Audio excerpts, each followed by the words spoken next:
Dorina. Përshëndetje, mirë se erdhe. Qa ke bë? Mirë, faleminderit. Duhet me ul kokën këtu gjithmonë, ë? Gjithmonë sepse është harku 200 vjeçar. 200 vjeçar. Dhe është monumenti I parë në Tiranë, që është simboli I Tiranës ku thith shumë turistë. Kanë shumë kuriozitet të huaj, të vizitojnë. Balkoni ofron një pamje fantastike në të 4 anët e qytetit.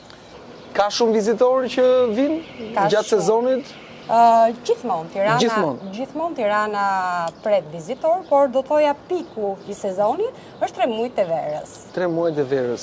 3 muajt e verës, por gjithmonë sepse është në qendër pozicioni, pret edhe jashtë sezonit, ka turistë që janë të interesuar, ato janë në grupe, janë familjar, janë të rinj, kanë dëshirë të bëjnë selfie, të shikojnë pamjen që ofron Tirana. Vërtet është një pamje manice. Çfarë thonë një gjë për kullën pasi e shohin ose Bresa që e parë që thon kur zbresin është një pamje fantastike. Wow! E përshkruaj, po përpiqem të interpretoj. Mirë se keni ardhur. Faleminderit, ja, ne këmë në djas edhe ne. Sa shkallë janë Dorina deri në maj? Të ftoj të vizitosh janë 90 shkallë. 90 shkallë, po se cila nga këto shkallë ka një historik, mbart një historik të veçantë. Do thonë ato që e kishin ndërtuar. Ne po shkojmë sipër, faleminderit. Me shpresin që do kaloni shumë bukur, ju mirëpres sërish.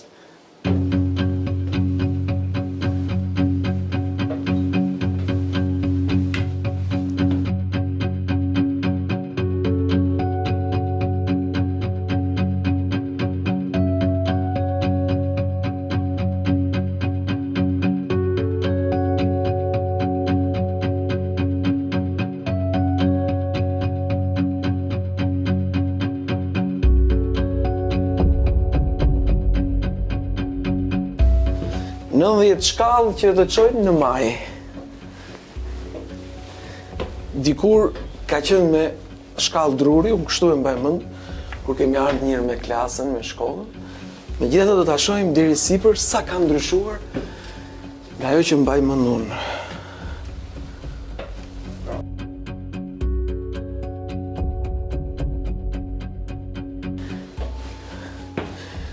Gjithmonë në këto hapësirat mistershme, ka plumba, ka bufa, gjithmonë ka ndonjë zog të çuditshëm.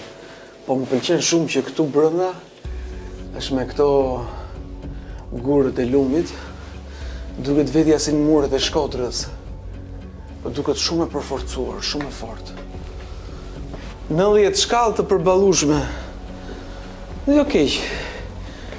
Ja dhe I plumat e ju thash që ka I plum që gjithmonë rrinë për këto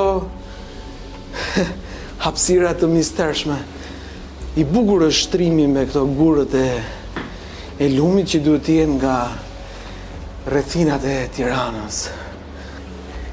Kemi dhe 2 vezë të plumit që ishte çfarë këtu. Kjo e bën jetën edhe më të bukur. Këtu ku gjendemi, si përqen nga do t'jetë gjithë procesi I sahatit, I zemrekut, megjithatë nuk e shohim dot tani.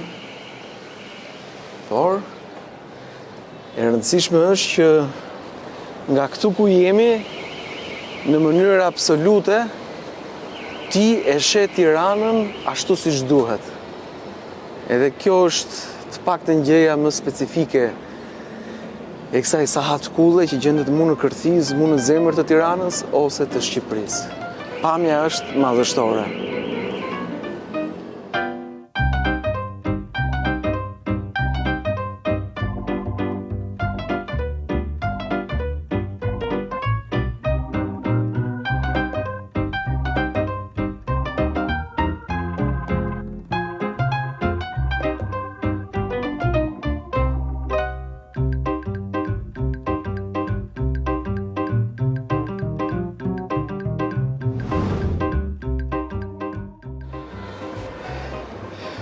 E bukur është që ora dhe kulla e sahatit shihet pingull me rrugën e Durrësit, kur ndërkohë rrugët e tjera e kanë humbur këtë fat që ta shohin sahat kullën e Tiranës, pingull me ardhjen në qendër të kryeqytetit.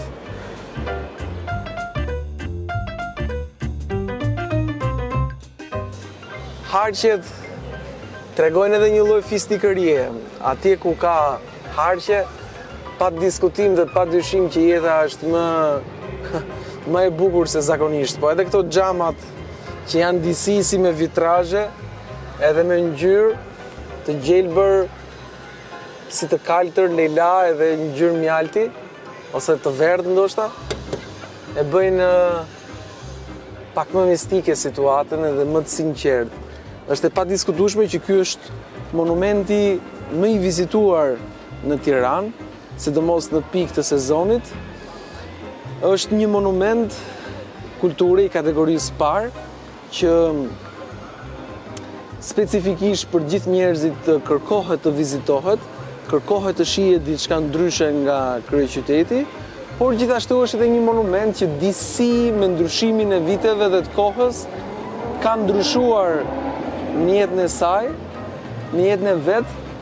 Kjo për sa i përket nga pjesa bazike ku ne jemi këtu poshtë, edhe duke përfshirë edhe këtë katin këtu, katin si thuaç, katin e parë të këtij ballkoni, katin e dytë ku është ora dhe katin e tretë bashkë me majën dhe me piramidën e saj, e cila tashmë është, e cila në fillim ishte me një ngjyrë bakri, po duke kaluar koha është veshur nga ngjyrat e kohës së saj. Ka shumë pak shanse, edhe ky balkon kaq i ngushtë të ofron një gjetje të improvizuar, përveç se ky mund të jetë balkoni më i famshëm në Tiranë, është një balkon i papolitizuar. Nga këtu ndoshta mund edhe të rishpallësh pavarësinë e kryeqytetit.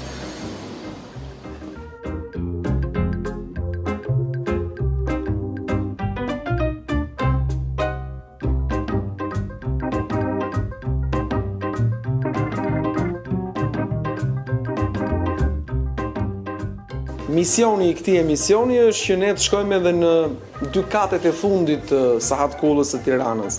Pra nuk është vetëm thjesht të shkojmë te balkoni, të shohim kryeqytetin çfarë pamje ka, por duam të shohim edhe se çfarë ndodh brenda zemrekut të orës, edhe pastaj në katin e fundit ku është piramida me një këmban.